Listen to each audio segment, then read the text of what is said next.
Canada overreacted to Trump threats, Biden's ambassador says. David L. Cohen, the previous U.S. ambassador to Canada, credits new Prime Minister Mark Carney with a strong start, resetting the country's relationship with President Donald Trump.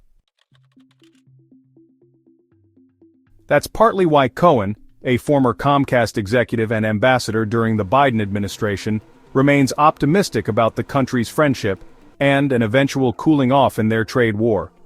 In an exclusive interview with Bloomberg Government in his Philadelphia office, Cohen also explained why he thinks Canada overreacted to Trump's provocations and what he thinks the president is aiming for. Check one, check. Questions and answers are edited for length and clarity. Where do you see Tariff Fight right now? If you take a step back and say, where did this come from? It starts with the relationship between leaders, and there's just no doubt that President Trump and Prime Minister Trudeau did not have a good relationship. Not sure what the cause of that was, but there was real antipathy. There's pretty clearly a respect that President Trump has for Prime Minister Carney, maybe from Prime Minister Carney's business background, that he never seemed to have for Prime Minister Trudeau. And out of that respect has come a different type of a relationship in terms of civility. How has Carney done interacting with President Trump? For several weeks, you didn't even hear 51st State Rhetoric from President Trump. When it came to the meeting, and he again raised it, I thought Prime Minister Carney was incredibly artful and powerful. He pushed back, but he did it in a respectful way. Most importantly, he did it in a way that Donald Trump would understand. He said, "Being from the real estate world, I know you appreciate that some things are not for sale." And Trump smiled. I've always thought the 51st State Rhetoric was overblown. Canada made too big a deal of it. It was vintage art of the deal strategy to find something that could get under the skin of Prime Minister Trudeau and of Canada. You're seeing the beginning of at least a begrudgingly respectful relationship between the President and the Prime Minister, and it's out of a respectful and civil relationship that you can have the kind of dialogue that I think Canada and the United States need to resolve some of these trade issues. You sound optimistic? I am definitely optimistic. I've been that way from the outset. I have been of the view that those announced tariffs are never going to occur, that this was mostly about leverage from a President Trump perspective, maybe leverage to have a higher tariff rate than at present. But the 25% tariffs, particularly on Canada, were going to be more than what United States business, more than what United States governors, more than what United States senators, more than what the United States populace would find acceptable because of the interconnected nature of the Canadian and United States economies.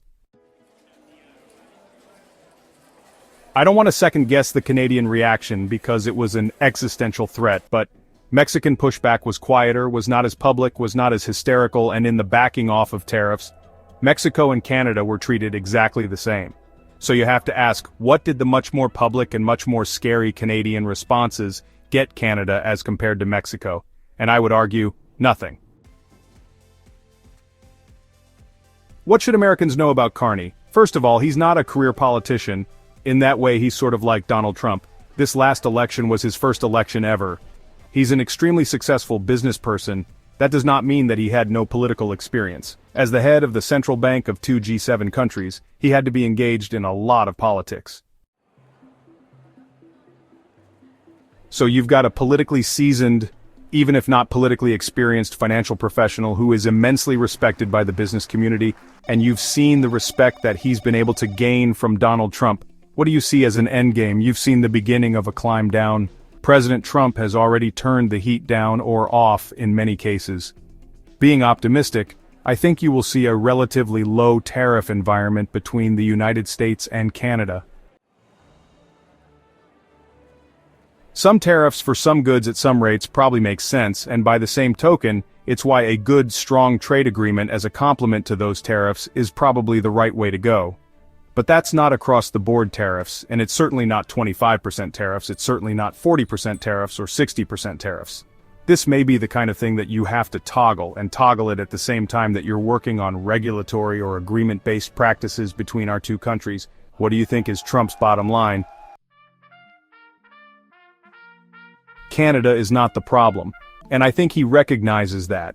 It's why he's dealing with the UK, and he'll deal with the EU, and he'll deal with Asia, and he'll deal with China, because those are bigger fish to fry in the overall tariff story. So I think that Canada will likely be the tail of the dog in this story. If a 10% across-the-board tariff is going to become the new baseline, then that will become the major issue that is subject to negotiation between Canada and the United States, along with a replacement or a modification of USMCA, and you'll find a Trump administration position that goods and services that cross the border pursuant to that new trade agreement are not going to be faced with significant reciprocal or punitive tariffs. What advice did you give your Canadian friends for how to deal with Trump? One of the pieces of advice I gave the Canadians and give to everyone is read Art of the Deal. He may not have written it himself, but Art of the Deal remains the best statement of Donald Trump's negotiating strategy.